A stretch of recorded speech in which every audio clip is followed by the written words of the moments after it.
তথ্য ও যোগাযোগ প্রযুক্তি শেখার জন্য কেন সংখ্যা পদ্ধতি ও ডিজিটাল ডিভাইস সম্পর্কে জ্ঞান থাকা আবশ্যক?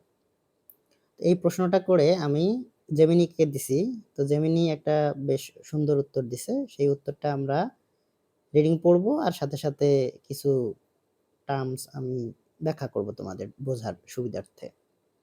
তথ্য ও যোগাযোগ প্রযুক্তি আইসিটি বা কম্পিউটার বিজ্ঞানের মূল ভিত্তিই হলো ডেটা প্রক্রিয়াকরণ।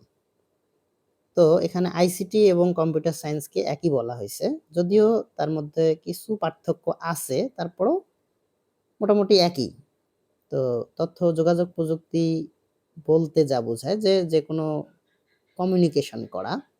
এই কমিউনিকেশন প্রসেসগুলার মধ্যে কম্পিউটার প্রত্যেক ক্ষেত্রেই কম্পিউটারের দরকার পড়ে। তো আইসিটি পড়া মানে কম্পিউটার সায়েন্স পড়া, একই কথা। ওকে। তো বলছে যে কম্পিউটার বিজ্ঞানের মূল ভিত্তি হলো ডেটা প্রক্রিয়াকরণ। তো এখন এখানে আসি যে ডেটা প্রক্রিয়াকরণ।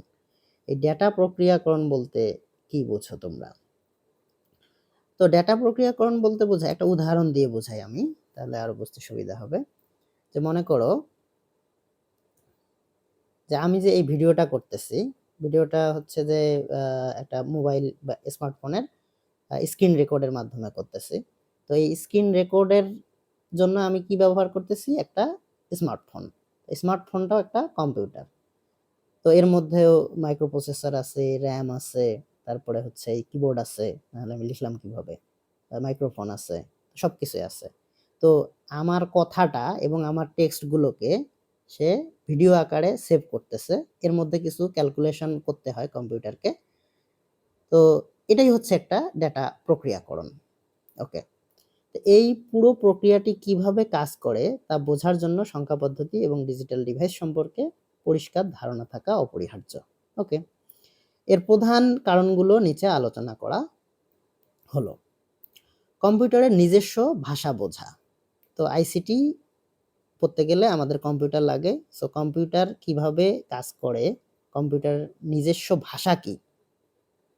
এটা বলতে বোঝায় যে কম্পিউটার কিভাবে নিজে তার ভিতরে বিভিন্ন ধরনের ক্যালকুলেশন করে, সেটাকে বোঝানো হয়েছে যে কম্পিউটার নিজস্ব ভাষা বা 0-1 বাইনারি। আমরা একটু দেখি পরে কি বলছে। আমরা সাধারণত দশমিক পদ্ধতিতে হিসাব করি। দশমিক পদ্ধতি বলতে কি?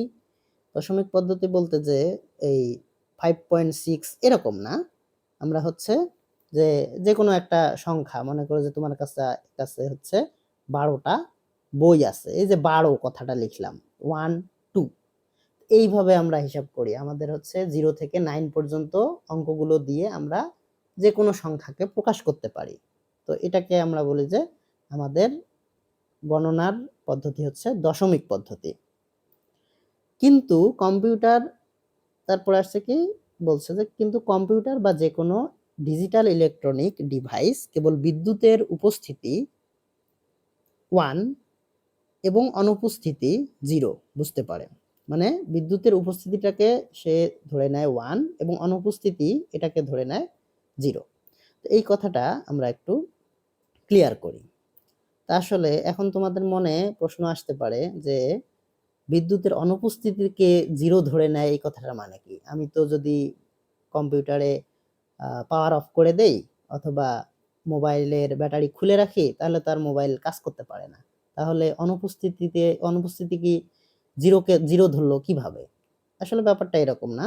ব্যাপারটা হচ্ছে যে কম্পিউটারের ভিতরে অসংখ্য ট্রানজিস্টর থাকে। লক্ষ কোটি ক্ষুদ্র ট্রানজিস্টর থাকে। ওই ট্রানজিস্টর গুলো একটা নির্দিষ্ট ভোল্টেজ রেঞ্জে কাজ করে। সেই ভোল্টেজটা যদি হয় 5 ভোল্টেজ, সাধারণত ডিজিটাল ডিভাইসগুলো বা কম্পিউটার 0 থেকে 5 ভোল্টেজে কাজ করে। তো এই 5 ভোল্টেজ কোনো একটা ট্রানজিস্টরের আউটপুটে যদি পায়, তখন সেটাকে সে ধরে নেয় তখন সেটাকে সে ধরে নেয় 1, এবং 0 ভোল্টেজ যদি পায়, তখন সেটাকে সে ধরে নেয় 0। আরো স্পেসিফিক্যালি বলতে গেলে বোঝায় যে যেকোনো একটা নির্দিষ্ট ভোল্টেজ লেভেল থাকে, মনে করা হচ্ছে 2.5। এই 2.5 এর উপরে যদি ভোল্টেজ পায়, সেটাকে ধরে নেয় সে 1, আর 2.5 এর নিচে যদি ভোল্টেজ সে পায়, সেটাকে ধরে নেয় 0। তো এটাকে আমরা এইভাবেই লিখছি যে 5 ভোল্টেজ যদি পায় সেটা হচ্ছে 1, আর 0 ভোল্টেজ যদি পায় সেটা হচ্ছে 0। এরকম এই 0 এবং 1 দিয়েই সে সকল কিছু তার মেমোরিতে সেভ রাখে। এই যে এই ভিডিওটা যে কোনো একটা ইউটিউব কিংবা ফেসবুকের সার্ভারে আপলোড করা আছে, সেখানেও কিন্তু এই 0 1 এর কম্বিনেশন আকারেই এই ভিডিওটা সংরক্ষিত আছে। ওকে, এখন আমরা পরবর্তীতে যাই।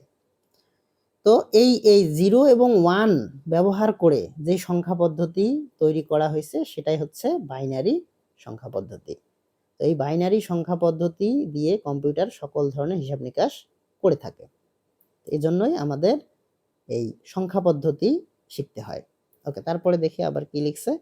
যে কম্পিউটার কিভাবে তথ্য জমা রাখে বা প্রসেস করে তা বোঝার জন্য বাইনারি, অক্টাল এবং হেক্সাডেসিমাল পদ্ধতি সম্পর্কে জ্ঞান থাকা জরুরি।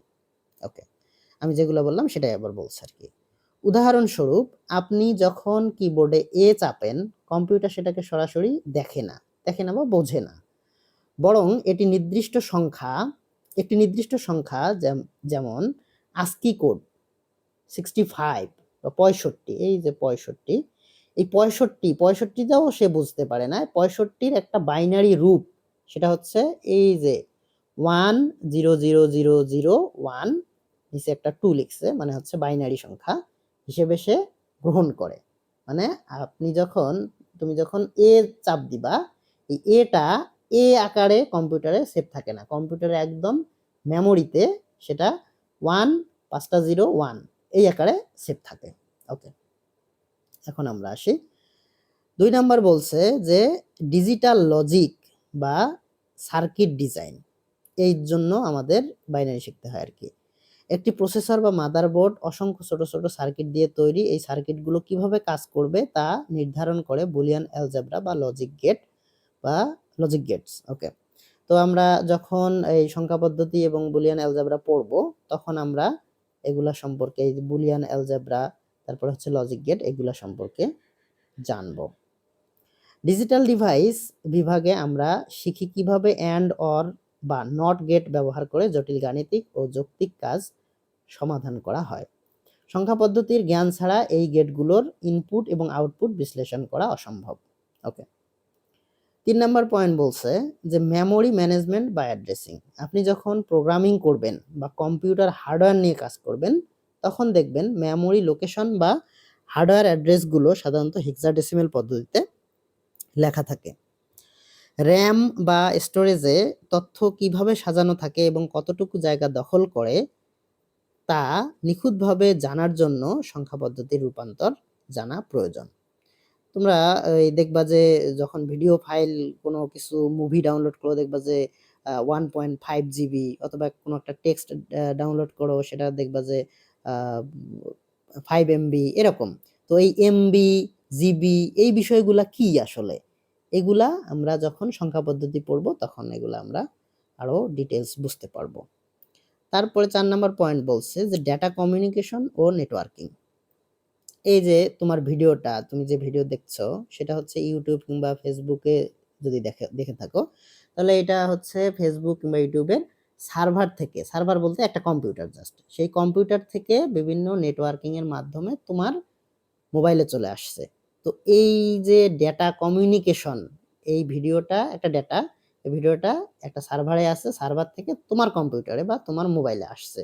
এর জন্য কি কি দরকার হয়েছে? কমিউনিকেশন দরকার হয়েছে, তার মানে হচ্ছে যে ফাইবার অপটিক কেবল, তারপরে হচ্ছে তোমার ল্যান কেবল অথবা ওয়াইফাই, এইগুলা বিষয় সবগুলো রিলেটেড। তো এইগুলার জন্য আমাদের এই সংখ্যা পদ্ধতি দরকার। কারণ কি দরকার, কিভাবে দরকার, এখানে নিচে এক্সপ্লেন করছে। ইন্টারনেটের মাধ্যমে যখন এক ডিভাইস থেকে অন্য ডিভাইসে ডেটা পাঠানো হয়, তখন সেটি ছোট ছোট প্যাকেটে বিভক্ত হয় এবং বাইনারি সিগন্যাল হিসেবে প্রবাহিত হয়। মানে বাইনারি সিগন্যাল বলতে 0101 আকারে প্রবাহিত হয়। এখন আইপি অ্যাড্রেসিং। ইন্টারনেটে প্রতিটি ডিভাইসের একটি ঠিকানা থাকে, আইপি ভার্সন 4 বা আইপি ভার্সন 6, যা বুঝতে হলে বাইনারি বা হেক্সাডেসিমাল জানা আবশ্যক।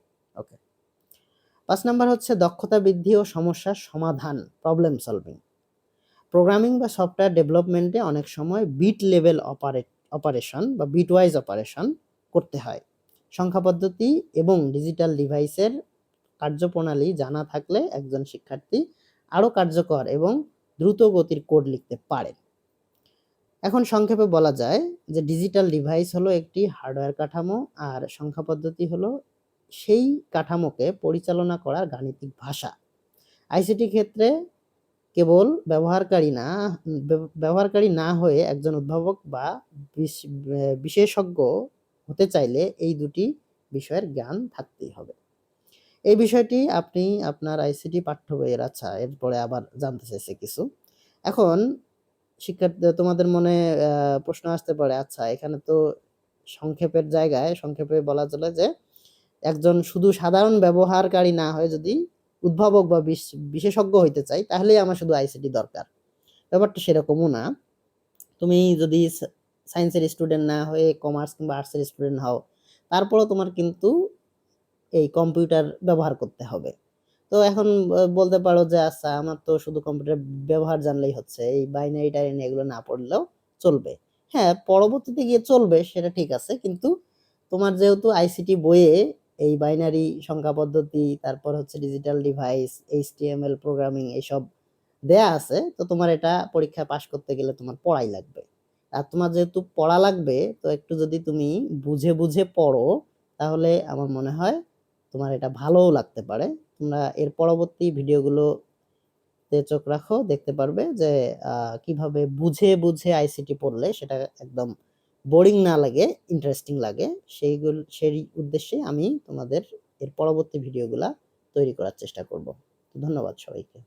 আর যদি কোনো ধরনের কোশ্চেন থাকে, কোনো জিজ্ঞাসা থাকে, কমেন্ট বক্সে তোমরা জানাতে পারো।